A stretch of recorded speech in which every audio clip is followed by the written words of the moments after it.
为了确保大反攻的顺利进行，乌军呢又在测试新装备了。5月12号，在乌军打击了俄第100机械厂后，俄罗斯在附近发现了一款新式武器的残骸，上面的名牌暴露了它的身份，正是美国研制的 ADM-160B。好家伙，乌军这是也要打电子战了吗？接下来跟大兵一起来看一下。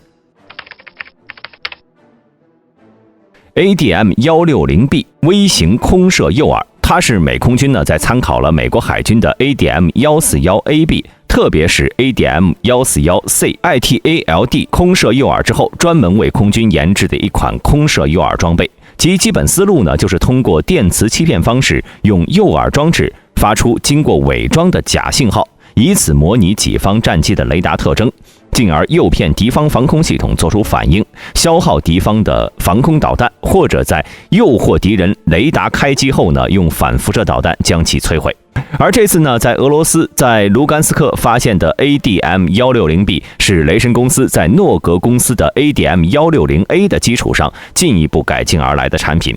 重量呢，从原本的 36.5 公斤增至了113公斤，长度也变成了 2.84 米，直径 0.41 米。最重要的是 B 型的发动机不再是 TG50 型小型涡喷发动机了，而是换装成 TG120 型发动机，有着更大的推力，将 B 型的续航时间也从25分钟猛增到了60分钟，最远航程呢从400多公里提高到了920公里，相关的速度和实用声线也有不同程度的提高。而 B 型的关键性的干扰性能方面，它与 A 型技术原理基本一样，都是采用了可编程的射频信号发射装置，空射后对外主动发出射频信号，用于模拟己方战机的回波特征，欺骗敌方的地面雷达。此外呢 ，B 型诱饵在空射之后，还能利用 GPS、INS 设备实现自导，自动驾驶仪能够设定200多个航路线，可以在飞行期间按照预定的航路点机动飞行，并做出高性能机动动作，模拟己方战机目标特征，用于进一步欺敌。可以说，这次出现的 ADM-160B 型空射诱饵，算是美空军立下最主流、最先进的装备之一了。在战时呢，主要是承担防空欺敌、电子干扰等任务，整体技战术性能非常先进。大兵甚至觉得这是迄今为止美国援助的最强大的装备之一了，堪比海马斯。另外呢，从这次空袭卢甘斯克的情况来看，乌军在发射 ADM-160B 空射诱饵弹同时，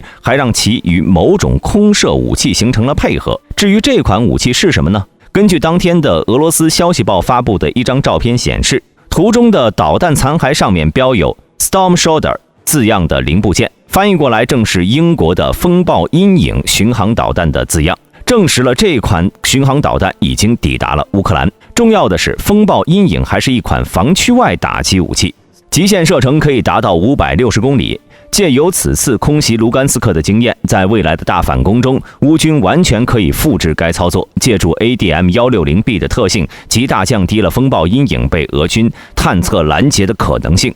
不过呢，关于 ADM-160B 是如何发射出来的这个问题上，外界有许多猜测。有人认为它是北约战机直接发射的，毕竟现今乌空军立下的米格29、苏27等战机，一是数量不多，二是如果想要发射 ADM-160B， 虽然可以挂载，但机上呢并没有相应的任务计算机进行任务编程，不具备发射能力。虽然在袭击后次日，俄国防部表示，乌军用于发射导弹的苏24歼击轰炸机和护航的一架米格29歼击机被俄军战机击落，但似乎说明前者已经整合了 ADM-160B 的发射系统。对于这则消息呢，乌官方并未做出相关说明。如果不是苏24的话，基于以上因素来考虑，和 ADM-160B 高达920公里的射程，再加上从卢甘斯克发现的残骸来看，这枚空射诱饵并不像是被击落的，更像是燃料耗尽后坠毁的。如果真的是耗尽了燃料，也就不能完全排除有北约战机发射的可能性了。毕竟从黑海到卢甘斯克也就700公里左右。讲到这里呢，大兵又想到了在此前4月份，丹麦及其盟友已经向外宣布，会在6月初做出向乌克兰援助 F-16战机的决定。这是否意味着方案已经通过了呢？毕竟 F-16是可以发射 ADM-160B 的。这次呢，或许就是北约 F-16正在验证发射该诱饵空袭俄军后方的实战效果。当然呢，以上这些都是大兵的猜测。需要注意的是，此前美国呢曾计划将 A10 攻击机改装为诱饵弹载机，改装之后呢 ，A10 能在飞行期间不断的发射诱饵弹，进而干扰对手的防空系统。再加上此前美国方面呢也有消息传称要将 A10 援助给乌克兰使用，这是否侧面也验证了该消息的真实性，以及未来大反攻中可能会用到 A10。如果在未来的大反攻中，乌军能大量使用 ADM-160B， 那么对于俄军来说可不是一个好消息。他们很可能会导致俄防空系统无法准确地对来袭巡航导弹进行拦截，进而增大风暴阴影巡航导弹的打击成功率。而关于 ADM-160B 在实战中该如何操作，美军呢早在几年前就在一份文件中总结出了使用方案。在文件内容显示诱饵不是不被击落下来才算是成功，事实上只要能达到迷惑敌方指挥和控制系统就可以了。借此，美军作战计划人员预想了2套方案。当执行打击任务时，期间呢利用 ADM-160B 迫使敌方防空系统做出反应，借此暴露敌方雷达的位置，然后利用己方反辐射导弹对防空系统实施攻击，削弱敌方的防空能力。而当实施攻击的打击力量遭到敌方跟踪时，也能启用反制模式发射 ADM-160B， 使敌方防空系统更换跟踪目标，或者使其跟踪能力达到饱和状态，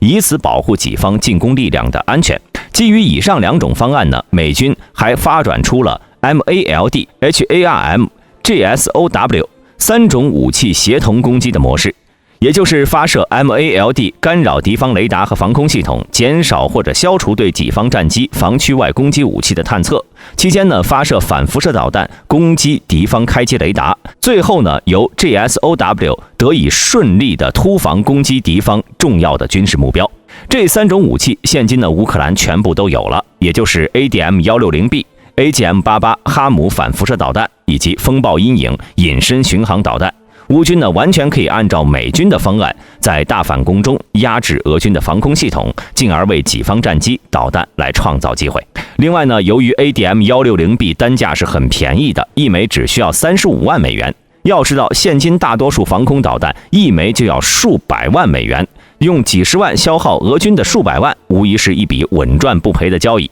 不过呢，在乌军取得突破性进展的同时，俄军似乎也在针对海马斯搞一些小动作。就在本月初，来自美国、乌克兰和英国的数个消息来源报告说，近几个月呢，由于 GPS 制导受到强烈干扰，海马斯火箭炮的命中率变得越来越低了。这在以前从未出现过的情况。曾经呢，对该武器束手无策的俄军似乎找到了压制它的方法，让火箭弹失去了应有的精准度。对此呢，一位乌克兰消息人士向外说，虽然火箭弹依然能够击中目标，但是受到信号的干扰，射偏的概率越来越高。目前呢，乌军正在和美国合作解决该问题，进而对俄军的干扰行动实施反制，力图让海马斯的打击效果恢复到之前的水平。不过，为何俄军近期才开始干扰海马斯呢？俄军又是怎样做到的呢？关于以上问题大兵查阅了关于海马斯所用弹药的信息，发现如果要对其火箭弹进行干扰，从技术原理上做起来并不难，难的是体系方面。而大兵之所以说技术上不难，原因有2点。其一，以海马斯火箭炮所使用的 M31 型精确制导火箭弹的性能来看，该火箭弹采用的是 GPS、INS 制导组件。考虑到高性能惯性制导组件不仅价格高昂，而且体积较大，如果安装在227毫米火箭弹弹头内的话，会占据相当大的可用容积。所以 M31 型应该是采用了一个简易的 INS， 主要的制导呢是由 GPS 接收器完成。也就是说，俄军只要能干扰到 GPS 接收器，那么只靠着简易的 INS 制导的 M31 型火箭弹，地面精度就会从米级降至10米级，打击效果自然就会变差了。其二呢，以俄军现今的技术手段，想要干扰 GPS 信号的接收虽然有些困难，但并不是说做不到，只是很难搞到 M31 型火箭弹的样品，借此对其制导组件进行研究，确定干扰方案等。而在具体的干扰原理选择上，干扰 GPS 信号接收的技术方案并不少。此外呢，从技术原理上来说，现今的 GPS 干扰模式大致可以分成2类，一是压制式干扰，使用噪音信号干扰 GPS 接收器的接收，进而让 GPS 终端失去定位功能。干扰模式一般呢包括瞄准式干扰和阻塞式干扰两种。